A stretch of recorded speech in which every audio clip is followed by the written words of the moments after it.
Grüß euch, liebe Leute, da ist wieder ein Mr. Reaper. Heute nach langer Zeit mal wieder mit einem neuen Auftritt spielen wir. Und ich zeige euch heute das Spiel Rainbow Six Siege. Ja, wer die früheren Teile von Rainbow Six Siege gespielt hat, der wird da in dem Spiel nicht viel merken. Singleplayer ist relativ zusammengestrichen worden. Das neue Rainbow Six Siege ist hauptsächlich ein Multiplayer-Titel geworden. Viele sagen jetzt schon, dass das wie ein neues Counter-Strike ist. Ja, ihr könnt euch selber ein Bild davon machen und ich zeige euch jetzt einmal, um was da geht. Ja, in den Multiplayer-Matches geht es eigentlich darum, dass zwei Teams gegeneinander kämpfen, 5 gegen 5, Angreifer gegen Verteidiger. Und sowohl Angreifer als auch Verteidiger haben sogenannte Operators und die Operators, jeder für sich hat eine eigene Spezialfähigkeit, die er nutzen kann für seine jeweilige Tätigkeit. Aufgezogen ist das Ganze so, dass jede Spezialeinheit 4 Operators hat. Als Spezialeinheiten gibt es halt zum Beispiel die SAS, GSG 9, Spetsnaz, FBI, SWAT. Und die gibt es sowohl als Angreifer als auch als Verteidiger. Und zum Beispiel da, was können wir denn da nehmen? Ja, bei den Angreifer, da haben wir den Montagne, keine Ahnung, wie man es ausspricht. Der hat ein Schuldel und mit dem kann man halt recht gut angreifen. Auf der Verteidigerseite habe ich jetzt zum Beispiel da den Rook, auch von den Franzosen, und der legt im Verteidigungsmodus zum Beispiel Rüstungspakete für seine Teamspäßel ab. Lange Rede, kurzer Sinn. Ich zeige euch jetzt einfach mal ein lockeres Match. Vielleicht könnt ihr euch dann da besser ein Bild drüber machen, wie das Ganze abläuft. Aufgebaut ist das Ganze nämlich so, dass immer in jedem Multiplayer-Match eine Vorbereitungsphasen gibt. In der Vorbereitungsphase werden die Angreifer den Ort ausspähen und die Verteidiger deren sie verbarrikadieren und verteilen. Und wenn die Aufwärmphase vorbei ist, geht es halt los. Die Angreifer müssen das Ziel erfüllen, zum Beispiel Geisel rausholen, Gefahrgutbehälter sichern, Bomben entschärfen. Bevor es aber losgeht, wählt jeder nur seinen Operator aus. Jeder hat quasi seine eigene Rollen, für die er zuständig ist. Meine ist, dass ich die Rüstungsbackel, die ich da habe, einfach ablege, dass sie meine Teamkameraden damit ausrüsten können und dann quasi besser gegen den Kampf ausgerüstet sind. Genau, das mache ich jetzt gleich mal. Zack, da lege ich das schon mal hier, die Rüstungen. Die Gegner spähen uns jetzt mit kleinen Drohnen aus, die können durch die Türen unten durchfahren und quasi sehen, was da so abgeht. Am besten ist, wenn man die in der Vorbereitungsphase natürlich zerstört. Und ja, da wäre ich schon mal Team attacked, weil der die Drohne umbringen wollte. Ja, genial. Mal schon ein Teamkiller. So, die Drohne ist auch erledigt. Und da verbarrikadieren wir uns jetzt in dem Raum und werden quasi schauen, dass wir den Gefahrgutbehälter sichern. Was bald merken wird, ist, dass die Umgebung ziemlich wichtig ist. Ihr seht es da schon, man kann sich da durch sämtliche Tieren durchhauen, man kann sie durch Wände sprengen und das macht das ganze Spiel eigentlich ziemlich abwechslungsreich, weil die Gegner halt von oben kommen können, von unten, von der Seite, also wirklich von sämtliche Richtungen. Und darum kann man sich ja nicht auf alles vorbereiten. Unsere Aufgabe ist, wie gesagt, jetzt Rüstung abzugeben und den Gefahrgutbehälter zum Verteidigen. Und da seilen sie jetzt gerade Gegner ab und die werden jetzt gleich durch das Fenster da luren, die Kasperlen.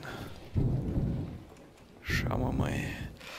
Ja, man ist da ziemlich, wie soll ich sagen, recht leicht hin. Also man braucht da nur ein paar Schuss. Zack. So ist gerade rede ich davon. Schon passiert's. Da sieht man nochmal die Killcam, wie das Ganze passiert ist.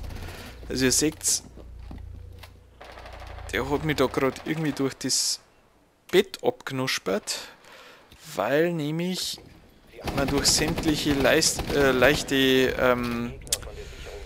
Materialien wie zum Beispiel Holzwände oder so eine leichte Mauer, da kann man durchballern und man kann ja auch springen und ja, dann durchgehen. Und darum ist es so leicht gegangen, dass ich da gekillt worden bin. Ich meine, es gibt so viel zum Erzählen. Da sind wir gerade in die Kameras drin, das können nur die Verteidiger, die können sich in die Kameras einhacken und quasi schauen, wo der Gegner kommt. Das ist quasi der Konterpart zu den kleinen Drohnen, die ihr da rumfahren habt, sehen. Und ich kann jetzt da quasi mich durchklicken und schauen, ob ich da irgendwo einen Gegner sehe. Da war gerade einer. Und den für meine Teamkameraden markieren. So. Ah, mag er gerade nicht. Ah, komm, da, jetzt habe ich markiert. Und er hat Kamera ausgeschossen, genau. Das ist nämlich wieder die Möglichkeit, die haben. Können aber auch ganz normal zuschauen. Die Matches sind immer recht spannend, muss ich sagen. Also man braucht ein bisschen Zeit, bis man da reinkommt in das Ganze, in den ganzen Ablauf, wie das alles so funktioniert, was man alles für Möglichkeiten hat. Aber wenn man da mal drin ist, dann macht es irrsinnig Spaß und man kann gar nicht mehr aufhören. Ist halt ziemlich taktisch alles, du musst auf jeden Schritt, den du machst, aufpassen und es spielt sich ziemlich schnell. Wenn die Runden vorbei ist, egal wer jetzt gewinnt, dann machen wir die Angreiferseiten weiter. Ziel ist da einfach im ganzen lockeren Modus, dass man einfach 3 Runden gewinnt. Die erste Runde haben wir damit schon mal gewonnen, das ist schon mal super. Und jetzt wählen wir quasi unseren Angriffsoperator aus und schauen, was wir da reißen können. Genau, ich habe schon ein paar freigespielt. Ich nehme jetzt in dem Fall den Sledge. Der Sledge, der gehört zum britischen SAS. Und der hat, wie ihr da schon sehen könnt, einen Mordshammer in der Hand. Und mit dem kann er quasi leichte Deckungen, wie jetzt zum Beispiel so Holzwände und so, kann der ganz mühelos damit einschlagen. Und das schafft ab und zu mal einen ganz guten Durchbruch in Wänden, wo der Gegner das nicht erwartet, und dann kann man in den Raum reinstürmen und der Gegner checkt halt nicht, woher das Ganze überhaupt kommt. Ist halt ziemlich teambasierend das Ganze, also wenn ihr 5 Späßeln habt, ist eigentlich, oder 4 Späßel besser gesagt, ist das Beste meiner Meinung nach, weil du die halt super absprechen kannst, wie du vorgehst, wann wer vorgeht, weil das Timing auch recht wichtig ist und ja, zu mehr macht es halt einfach auch mehr Spaß, gell. Gut, ich sehe schon, die sind da oben. Die verbarrikadieren sich da gerade wieder fleißig. Da habe ich einen markiert. Oh, da sind sie zu dritt. Und der hat meine Drohne gesehen. So, dann schauen wir mal. Also die Gefahrgutgeschichte ist jetzt da oben. Jetzt probiere ich mal, dass ich von der Seite reingehe. Wahrscheinlich bereue ich das jetzt gleich.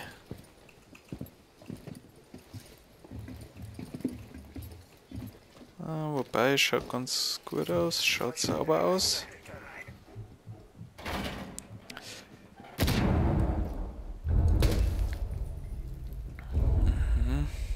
Ich habe da ein bisschen Schiss, muss ich sagen.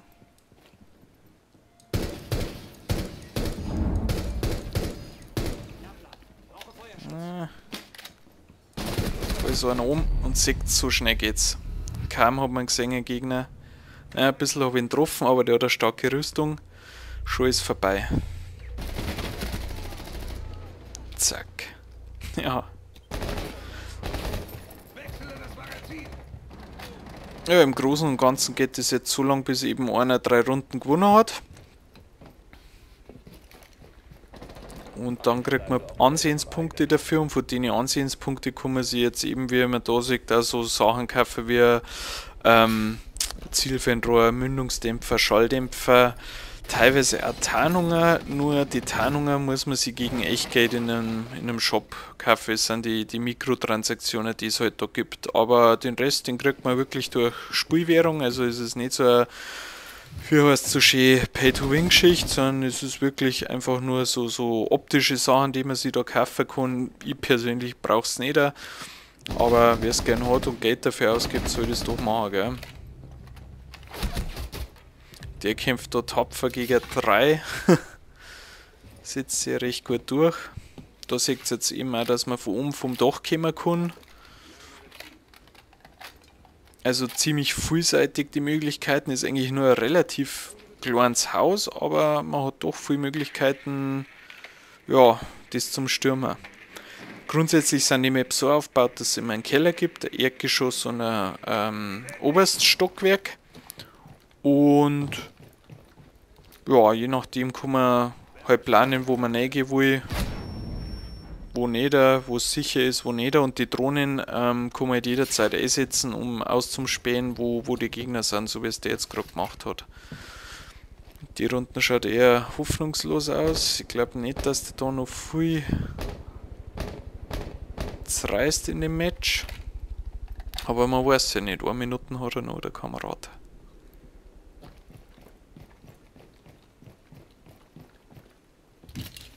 Man kann einen Kopf über, so wie es er jetzt macht, reingehen. Die Spikes da an der Wand zeigt quasi an, dass die Wand verstärkt ist. Er hat jetzt einen speziellen Operator, der eben so verstärkte Wände durchdringen kann.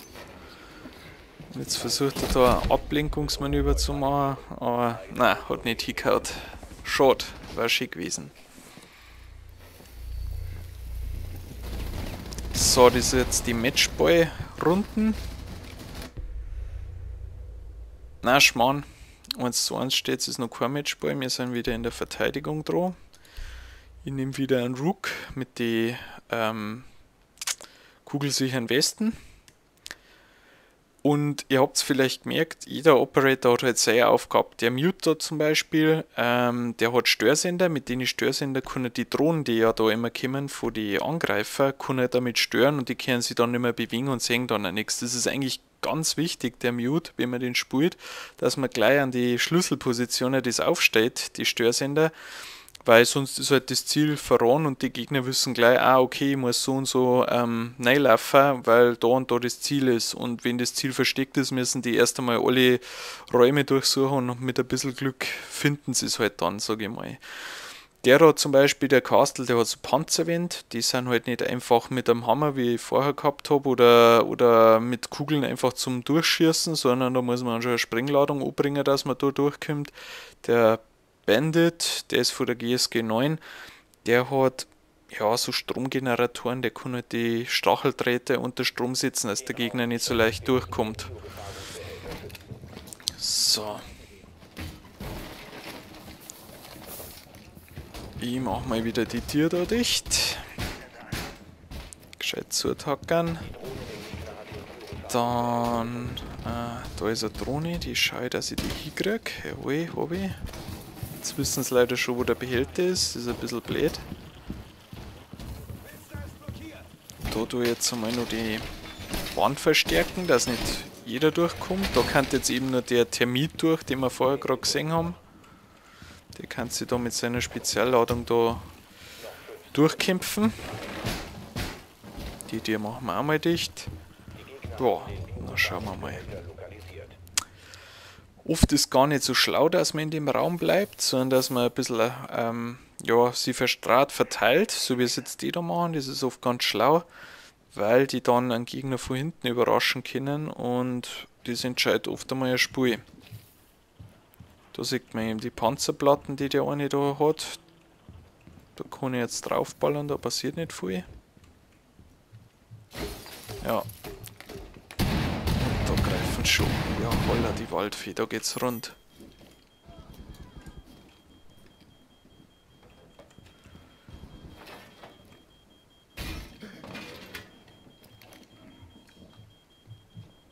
Man kriegt halt da auch so ein Gefühl, weil der Sound halt auch brutal gut ist in dem Spiel. Und mit dem Sound hörst du halt auch, wo der Gegner kommt. Kommt er links, kommt er von oben, kommt er von unten, von rechts. Das ist halt wirklich gut einzuschätzen. Da versuchen sie mir jetzt gerade auszuspähen. Schön. Uiuiuiui. Granaten.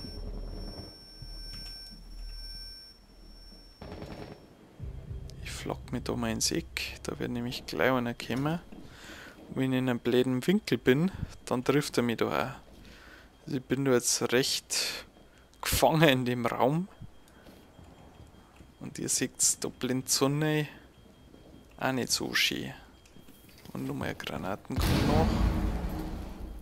Eieiei, der ist verwundet. Das heilt jetzt so ab. Ja, und das ist so ein richtig beklemmendes Gefühl, wenn man nicht weiß, woher kommt jetzt der gleich. Jetzt bin ich schon gescannt worden. Jetzt wissen sie, wo ich bin. Mist. Da war einer. Oh, und da kommt der Schädel, gegen den kann ich eigentlich nicht viel. Boah.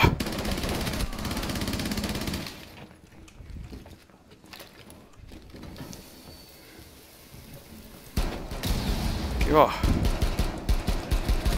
Ja, den kann man nicht viel machen. Ah, verletzt habe ich noch. Puh. Oh, alter Schwede.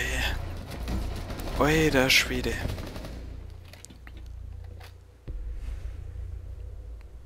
So, jetzt ist die Matchball-Runden angesagt. Jetzt haben wir nochmal eine Chance, das Ganze rumzureißen. Jetzt nehme ich mal die Ash. Die hat so einen speziellen Granatenwerfer, der quasi auch Fenstern und Türen mit einem Schuss aufspringt. Ja, nach der Runden war es das dann auch schon wieder mit meinem Aufgeht-Spiel. Die zeige ich euch jetzt aber nur, dann habt ihr mal ein komplettes Match gesehen. Und da hat mich einmal gefreut, wenn wir vielleicht zusammen mal zocken daten, wenn ihr auch das Game habt und sagt, hey, ich habe Lust mit dem Reaper mal zusammen zum Spielen, dann dürft ihr mir einfach adden in Uplay. Ich schreibe dann meinen Nutzernamen von Uplay unten in die Videobeschreibung rein. Und dann nehmt es mir einfach auf und dann spielen wir da Runden zusammen. Vielleicht reißen wir dann da mehr als jetzt mit dem Team. Ja, im Keller sind's, genau. Und da seht ihr jetzt schön, der hat seinen Störsender richtig aufgesetzt. Jetzt sehe ich nichts mehr. Jetzt bin ich quasi mit meiner Drohne blind. Und jetzt ist kaputt. Genau. Unten im Keller sind's. Ist also jede Runde anders, wo der Behälter ist. Man kann aber auch, es gibt auch einen Modus, wo man Geisel retten muss. Ist dann ähnlich aufgebaut, nur dass halt dann ein Geisel ist und die nicht verletzt werden darf. Bei dem Behälter ist relativ wurscht, ob man da jetzt Sprengladungen, Granaten und so weiter reinhaut. Das interessiert den Behälter nicht. Die Geiseln natürlich schon. Ja. Und da seht ihr schön, der Splint, der da raushängt, das ist eine Sprengfalle. Da wenn ich jetzt nicht habt war, dann hätte es Bumm gemacht und ich war weg gewesen.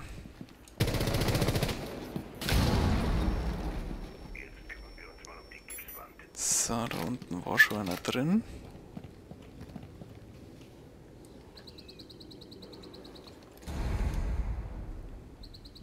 Gehen wir lieber ruhig vor. Schmeiß einmal eine Drohne runter. Oh, da ist einer. Da ist einer links. Dann ist da einer rechts.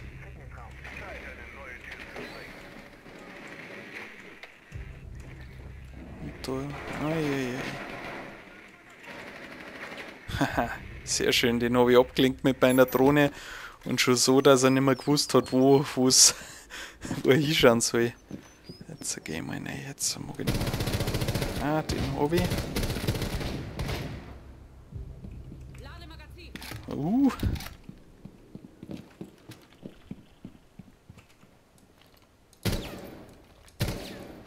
No. Ich wurde entdeckt. Wahrscheinlich bin ich auf der Kamera drauf.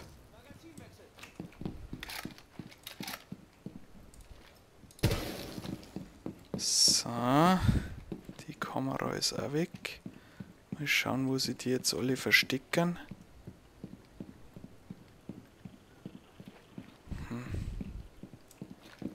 Gar nicht mal so einfach. Schön leise vorgehen. Komm, Kamera, geh zu. Auf geht's.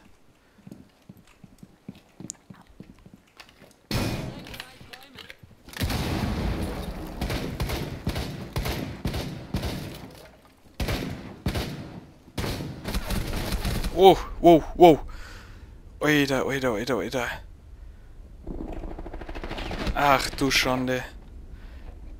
Jetzt bin ich verletzt. Jetzt habe ich quasi noch eine Möglichkeit, dass ich gerettet werde. Aber vergiss es. Das war's.